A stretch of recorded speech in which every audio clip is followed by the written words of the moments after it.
El alcoholismo, un bienestar o una enfermedad social. A ver, cantinera, tráigame otro tequila porque quiero que mi raza sepa que estoy.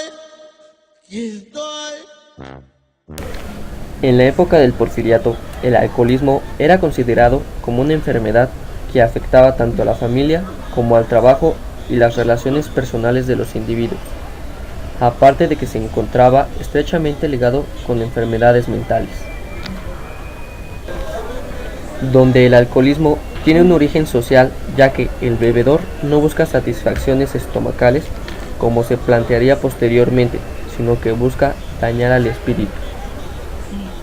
Las principales consecuencias del alcoholismo eran el suicidio, la locura y el crimen, donde no solo en México aumentaba la tasa, sino que en otras partes del mundo, países de Europa como Francia, Suecia e Inglaterra, donde todas las clases sociales, sin excepción alguna, se sometieron a los placeres del alcoholismo sin importarles el daño y las consecuencias que éste trajera en su consumo. A lo anterior mencionado, en la época del Porfiriato, todas estas se querían erradicar, pero no se logró porque el mexicano ya se encontraba hundido en el capitalismo, el cual solo llevaba al hombre al consumismo y al compararse con los otros.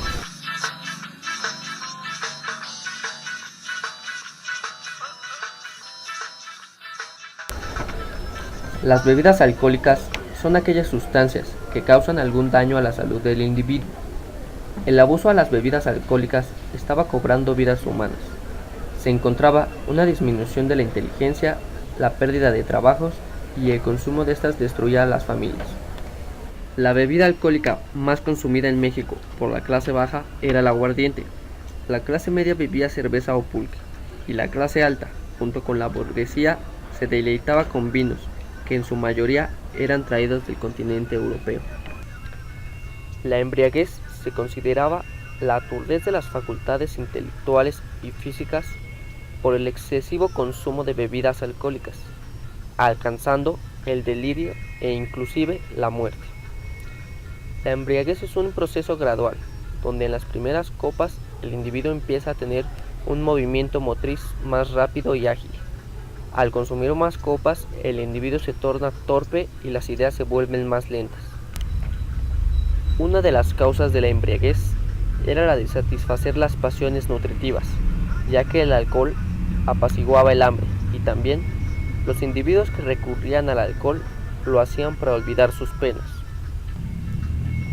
Al instalarse las empresas industriales extranjeras en México, provocaron que se crearan nuevas necesidades, estereotipos, formas de comportamiento y problemáticas dentro de la población mexicana, ya que bajo los márgenes de las sociedades modernas se olvidaba la cultura mexicana para darle pie a la adopción de modelos franceses que delimitaban la modernidad. Como producto de la influencia cultural francesa, se adoptó en México la filosofía positivista, que tiene como uno de sus principios el de ordenar y organizar la libertad. El positivismo se adecuaba perfectamente a la política social y económica del régimen porfirista y tuvo influencia en la definición del método de las ciencias, pues expresa un conjunto de ideas sobre el conocimiento del universo. Había dos clases de positivismo: el comteano, en donde Augusto Comte, su creador, se basó en las ciencias positivas, las cuales eran la matemática, la astronomía, la física, la química y la biología, lo que Díaz adoptó a su forma de gobierno.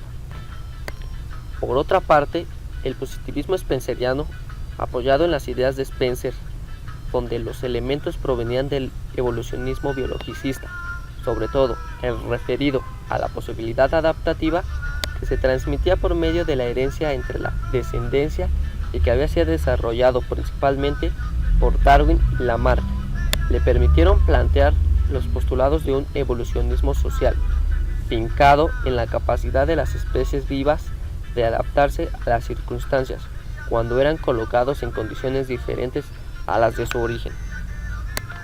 De esta manera, la sociedad, regida por leyes evolutivas, podía explicarse como en el resto de los organismos vivos, Su transformación estaba regida por ciclos vitales, propios de los organismos individuales, pero también incorporados a la comprensión de los organismos sociales. La pobreza, en la que estaba sumida la mayoría de la población, era consecuencia de estas leyes, observables para comprender los grandes problemas nacionales como el alcoholismo y el crimen, cuya explicación conductual se podía encontrar en las leyes de la herencia, las deficiencias biológicas y el atavismo de ciertas razas sociales. Por ende, el catolicismo era y es aún en día la religión con más adeptos, y en esa época la Iglesia Católica, como institución, desempeñaba un papel muy importante en el control de las masas, ante las cuales era una figura de autoridad en primer orden en el ámbito moral. No olvidemos que las distinciones entre las clases también se encontraban en los castigos. Cuando un individuo de la burguesía o de la clase alta se comportaba de manera errónea, este era llevado al psiquiátrico, ya que por su estatus económico no era juzgado como un criminal, sino más bien solo se le etiquetaba con algún desorden mental. En cambio, los de la clase media y baja eran llevados automáticamente a la cárcel cuando cometían algún delito como robar o matar. Si este era alcohólico, lo ingresaban al psiquiátrico bajo el diagnóstico de locura. El gobierno de Díaz quería erradicar el alcohol por las causas que éste generaba en el organismo. En las investigaciones que se realizaron, se encontró que el alcohol, cuando llega a la sangre, se mezcla con ella alojándose por un tiempo, y este, antes de ser desechado del sistema, sin sufrir alguna alteración, causa una deficiencia en algún órgano vital del individuo. Por lo que cuando una persona se encuentra en estado de embriaguez, no está exactamente en el uso de su razón, ya que es el periodo de su locura durante el cual reina la exaltación.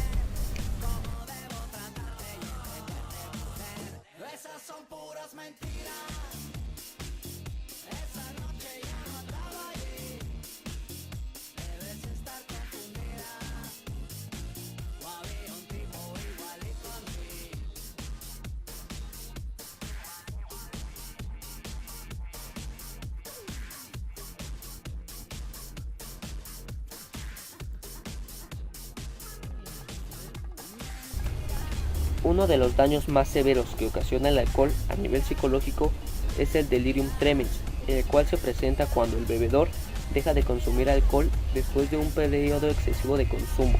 Algunos no logran sobrevivir a este delirio.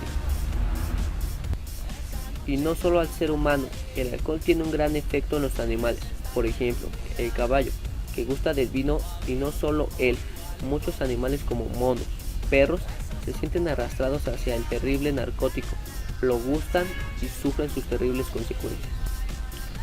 Cuando el porfiriato entró a su década de decadencia, el gobierno encontró una manera para moderar el alcoholismo, los cuales eran controlando los establecimientos que proporcionaban bebidas alcohólicas, por lo que en noviembre de 1901 se expidió el reglamento de pulquerías, que fue la base de la normatividad de expendios de bebidas embriagantes al menudeo, por lo que las pulquerías atendían hasta las 6 de la tarde, las cantinas podían hacerlo hasta las 9 de la noche o una hora más tarde si contaban con un permiso especial.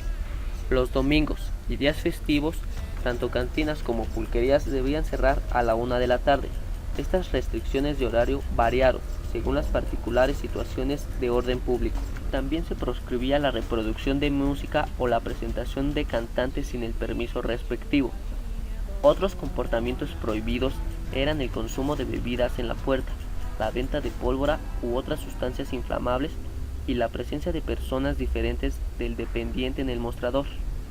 Las normas también prohibían el consumo de bebidas embriagantes en lugares públicos, incluyendo zaguanes de casas. En la actualidad no se piensa en una erradicación del alcohol, sino que este aún sigue controlado, como el alcoholímetro, que es un programa del gobierno que nació en el 2003 para prevenir los accidentes de tránsito por la ingesta inmoderada de los conductores, donde las edades de los accidentados van en la mayoría de los casos de los 20 a los 34 años, siendo el 93% hombres. A manera de conclusión, el porfiriato trajo al país una paz que estaba inexistente desde 1810. Díaz, con su consigna de mucha administración, poca política, fue lo que le ayudó a dar una imagen de orden y tranquilidad al país. Una vez en el poder, Díaz logró mantener en orden al país sacrificando la libertad. Para ello, fortaleció al ejército, que fue el encargado de eliminar cualquier intento de rebelión, incluyó en su gabinete a personas de toda su confianza y se rodeó de un grupo de intelectuales llamado los científicos.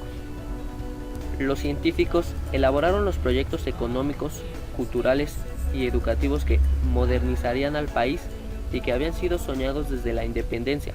Para la década de 1900 a 1910, la psicología seguía fungiendo el papel de explicación de la conducta del hombre. Es entonces cuando se habla de que la vida cotidiana se explicaba de acuerdo a la psicología.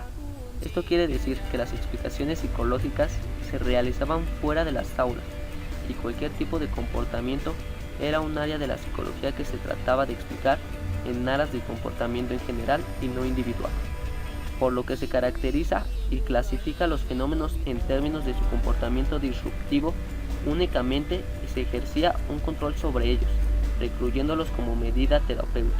La psicología llega a ser la disciplina más apta para explicar y resolver los problemas que enfrenta la sociedad, ya que se encarga de estudiar a fondo las situaciones particulares y causas internas de los individuos, que en su mayoría son principales causantes de muchos de los problemas sociales que hoy enfrentamos.